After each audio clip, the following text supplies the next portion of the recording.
people! Welcome back to my channel. This is your Mama Sam. Hola mga amigo, amiga, kumare at kumpare. Kamusta kayong lahat? Sana lahat po kayo ay okay at safe ngayong araw na to. Syempre kung ako naman ang tatanungin nyo, nakikita naman ninyo ang beauty ng Mama Sam ninyo. Ang ganda ko. Diba? Ganyan talaga kapag umiinom ka ng maraming vitamin C at saka syempre, kumakain ka talaga ng maraming hotdog. Dahil sa hotdog, nakakaloka ang beauty ng Mama Sam ninyo. Kasi, ang ganda ko. Charot! So, yan. So, syempre, ang bilis ng araw. Today is Friday. So, parang kailan lang Monday. Ngayon, Friday na. Weekend na naman. So, syempre, lahat tayo ay excited para sa weekend. Ako talaga, gusto ko talaga magpahinga. Hindi talaga ako gagala. Gusto ko lang, dito lang ako sa bahay. Marami akong gagawin kasi next week, ay bisibisihan ng Lola Sam ninyo. Kasi nga darating ang best friend ko na si Rona LV. Kaya sobrang excited na ako dyan. So, syempre marami siyang pasalubong sa akin. Gusto ko ng mga chippy, piatos, mga ganon. Anyway, excited ako. So, darating siya dito next week, 25th. Tapos, mag-stay siya dito ng mula 25 hanggang sa July 1st. So, yon. Kaya, makakachika ko siya ng bonggang-bongga. At hindi lang yon, diba? Meron din akong bisita na napaka-special. Na ito talaga finally, magkikita na kami sa sobrang haba ng panahon. Pero surprise muna kung sino yan. Diba? At ito nga, syempre, gusto ko din magpasalamat talaga sa inyong lahat sa walang sawang suporta at pagmamahal na binibigay ninyo araw-araw dito sa akin channel, sa Mama Sam Vlog. Thank you so much sa mga nagsasubscribe, sa mga sumusuporta, nag-aabang ng video ko everyday. So, maraming salamat po. Na-appreciate ko po yung support na binibigay ninyo sa akin. At God bless you all. Siyempre, nandiyan din syempre si John Hervey na nanonood siya sa akin. Sobrang miss na miss ko na siya. And then, of course, si Christine Ann Perez, si Ryan Matugas, di ba? So, yan. Ayan yung mga talagang loyal sa akin na hindi talaga nagbabago ang isip nila. Si Pretty Boy, oh my gosh. So, yun. So, maraming salamat sa inyong lahat, sa mga loyal na talagang sumusuporta dito sa Mama Sam Vlog. Kaya naman, syempre, dahil loyal kayo, marami akong hatid na bagong chika sa inyo na talaga naman, oh my gosh, magtataas ang kilay ninyo sa mga pag-uusapan natin today. Kaya, huwag na natin patagalin ang ating mga chika. So, para sa unang chika, Miss Universe Venezuela na si Elena Marquez. Diyos ko, pasabog na naman sa social media. Talaga naman dito, nakikita na natin kung gaano talaga kagigil ang pambato ng Venezuela dito sa Miss Universe. Kasi, sa mga eksena niya, Diyos ko, lagi siyang paandar, buwan-buwan talaga, hindi siya nawawala sa eksena. Actually, ganyan din yung ginawa ni Celeste noon eh. Tapos na El Tocuyo. Charot! So, yun. So, good luck kay Elena Marquez. From the beginning until now, talagang consistent talaga siya sa mga pasabog niya, no? At yung bago niyang photos ngayon, masasabi ko, wow, ang sexy niya. Kumbaga, parang habang papalapit ng papalapit ang Miss Universe, talaga namang nakikita ko yung determination niya, nararamdaman ko yung eksena niya, nararamdaman ko na talagang gusto niyang manalo ng Miss Universe. Kaya aabangan natin kung ito ba si Elena Marquez ay kakabog ng bonggang-bongga dito sa competition ng Miss Universe. Ang tanong, makaabot kaya siya sa top 5? Yan yung abangan natin. So, yan. Siyempre, alam naman natin, very competitive talaga mga taga-Venezuela. Aminin man ninyo yan o hindi. Talagang malakas talaga sila. Diba? So, yan. And then, parang sa sumunod na chika, Mama Sam, gusto mo pa bang magbalik, siyempre, si Aya Abisabi sa laban sa pageant? Si Aya Abisamis ako, ang ganda-ganda ng babaeng to. To be honest, yes, of course, kung gugustuhin niya at susuportahan natin yan ng bongga-bongga. Lalo na ngayon, di ba, may mga no age limit na ang pageant. Sa supranational, pwedeng-pwede to si Aya Abisamis, sa totoo lang. Kung talagang gugustuhin niya at ipupush niya, ay nako, pasok pa siya para sa supranational kasi she's only 30 years old. Ang supranational hanggang 32 years old. 32, 33. So, para sa akin, pwede siya dito. And then, of course, sa Miss Universe, di ba? Ang Miss Universe talagang wala na silang pinipili na no age limit na talaga. Dahil hindi nga nabigyan ng pagkakataon na makapag-compete sa international pageant si Aya Abisamis, kaya talaga isa siya sa mga wini-wish list ko na sana magbalik sa laban sa pageant, di ba? Kasi kung tutuusin talagang maganda at may chance din to na makakumpit uli sa isang international pageant, di ba? Abangan natin. Why not? And then, of course, Ana Valencia. Tingin mo, Mama Sam, pwede ba itong kumabog sa Miss Universe Philippines o kaya sa Miss Grand Philippines? Oh my gosh, si Ana Valencia. To be honest, yung beauty na meron siya, talagang gustong-gusto ko. Kung ako tatanungin ninyo, kung ako magpapadala ng kandidata sa Miss Grand, I think Ana Valencia ang ipapadala ko. Sure ako dyan na mananalo tayo ng corona. Why? Dahil sa ganda na meron siya, dahil sa kaseksihan na meron siya, parang feeling ko, ewan ko na lang kung hindi siya matanggihan talaga ni Mr. Nawab, di ba? So, napaka-imposible na ayawan siya. Ewan ko ba, basta nafe-feel ko itong si Ana Valencia, kung bibigyan talaga to ng chance na makalaban sa Miss Grand, alam nyo, magta-title to. Dito nga sa Miss Globe, ng second runner-up. So, ako para kasi sa akin, dapat alam kasi natin kung ano ang taste na dapat na pinapadala natin sa Miss Grand. Hindi lang siya basta-basta yung sasabihin mo maganda. Kailangan talaga yung walang mapipintas sa kagandahan niya. Yung tipong hindi na sila makakaayaw dahil, yes, ang ganda niya. Charot, ganon. Kanya na yung corona. O, di ba, mga ganon. So, ako si Ana Valencia, gusto ko siya sumali ng Miss Grand more than sa Miss Universe Philippines. Kasi parang feeling ko kasi mas kabog ang beauty niya doon. Sa Miss Universe Philippines, parang feeling ko hindi to magta-title doon. Charot, so yun. Anyway, good luck kung may plano pa siyang sumali. But I love Ana Valencia. Always I love her. Kasi naniniwala naman talaga ako sa kalibre ng isang Ana Valencia. Lalo na pagdating dito sa mundo ng pageantry, talaga naman, oh my gosh, wala akong masabi. And then, of course, Mama Sam, pambato natin sa Miss Supranational. Kanina, Mama Sam, nagsama-sama syempre ang mga Asian beauty na sila Miss Vietnam, Miss Philippines, Thailand, at Laos. Tingin mo, Mama Sam, sa photos na to, angat ba ang beauty ng Pilipinas? Oo naman, charot.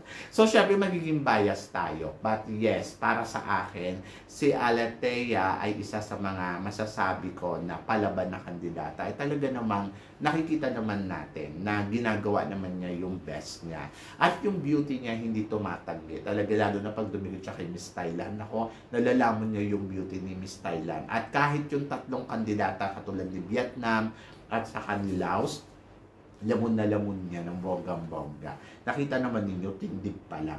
Pero syempre, hindi tayo magbe-base doon sa ganda ni Alatea. Dapat tignan natin kung ano yung ipapakita niya talaga sa competition na to. Kung paano siya aariba, kung paano siya makikipagsabayan, at kung paano niya ba ipapanalo ang competition na to. So, yung iba iniisip nila na napaka-imposible naman yan.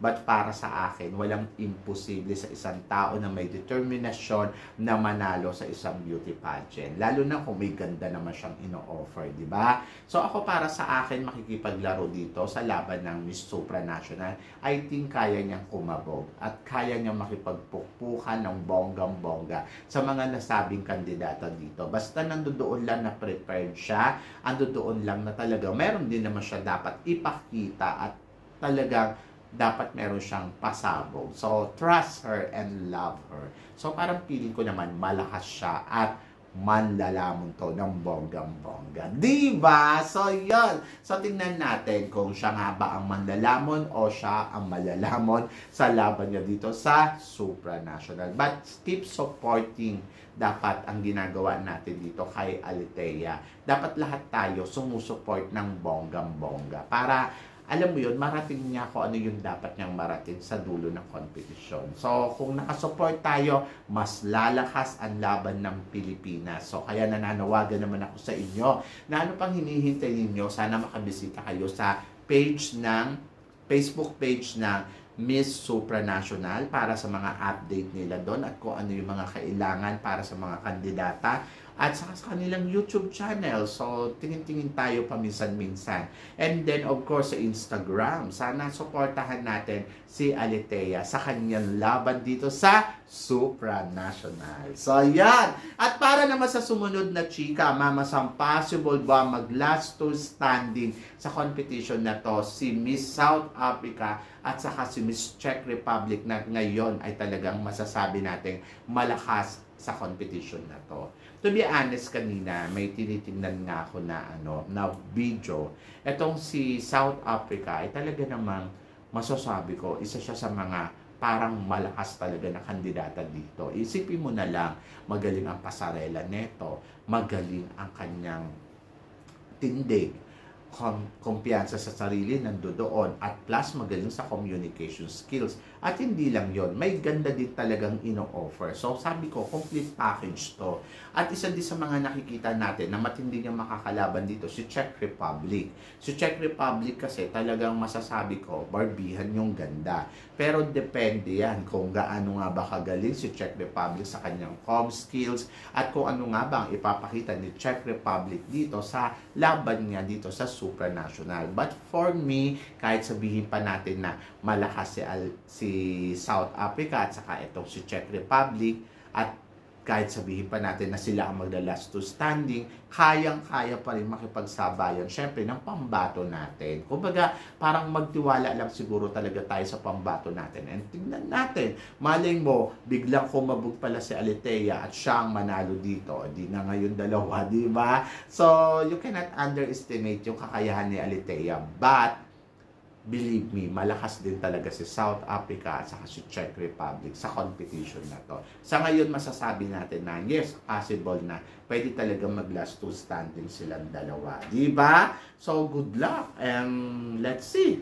Diba kung ano yung ipapakita nila sa laban nila sa Miss Universe. And then, of course, tatlong kandidata ng malakas, Mama Sam, sa competition ngayon sa international pageant. Andiyan dyan nga, syempre, inaabangan natin ang pambato natin na si Miss Angelica Lopez na para sa Miss International, Chelsea Manalo para sa Miss Universe at saka si Atisa Manalo para naman sa Miss Cosmo.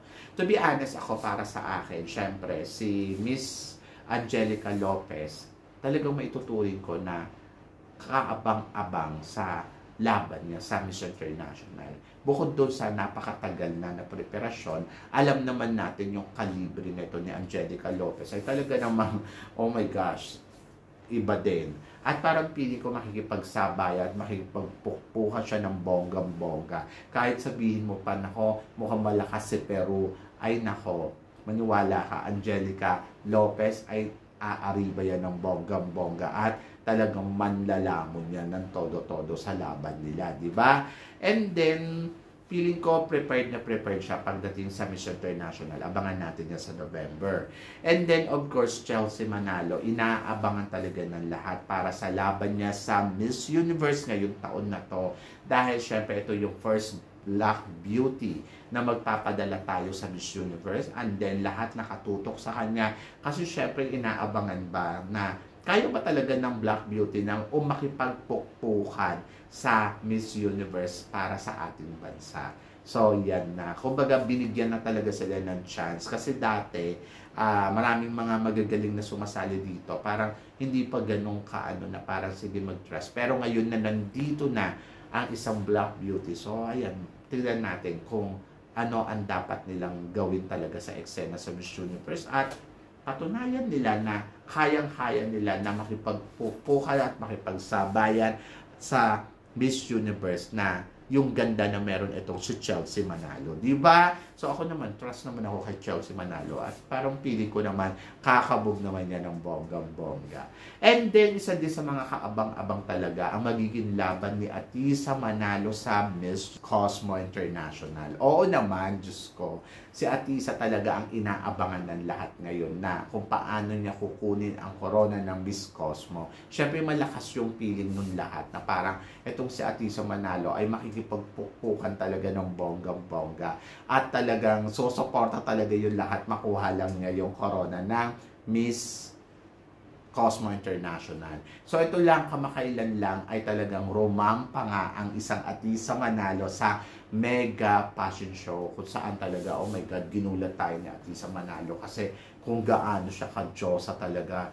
My God, sabi ko nga, iba talaga si artista, no? Talagang eksena kung eksena, kabog kung kabog. As in talaga nag-go all out na talaga si artista Manalo para lang sa corona ng Miss Cosmo. So ako, parang good luck kay Atisa at syempre hangad natin na sana may uwi niya talaga yung corona sa ating bansa. So silang tatlong kandidata ang nakikita ko na malakas at makikipagpukpukan talaga ng todo-todo sa international pageant. So, I hope na makuha natin ang corona ng Miss International, Miss Universe, at Miss Cosmo International. So, I'm so excited. Kayo ba guys? Ano guys, ang tingin ninyo kakayanin kaya nila to? So, please comment below para at least malaman ko naman kung ano naman ang chika mo dito sa mga pinag-uusapan natin ngayon. So, yun guys.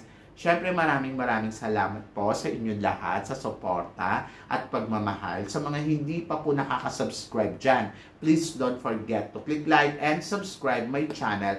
At i-click na rin po ninyo ang notification bell para lagi kayong updated. Siyempre sa aking mga chika. Sabi nga ganon, always keep smiling and always think positive. Walang imposible guys, magtiwala lang tayo sa itaas. Kaya guys, hanggang dito na lang, hanggang sa muli nating chikahan. See you tomorrow. Thank you guys.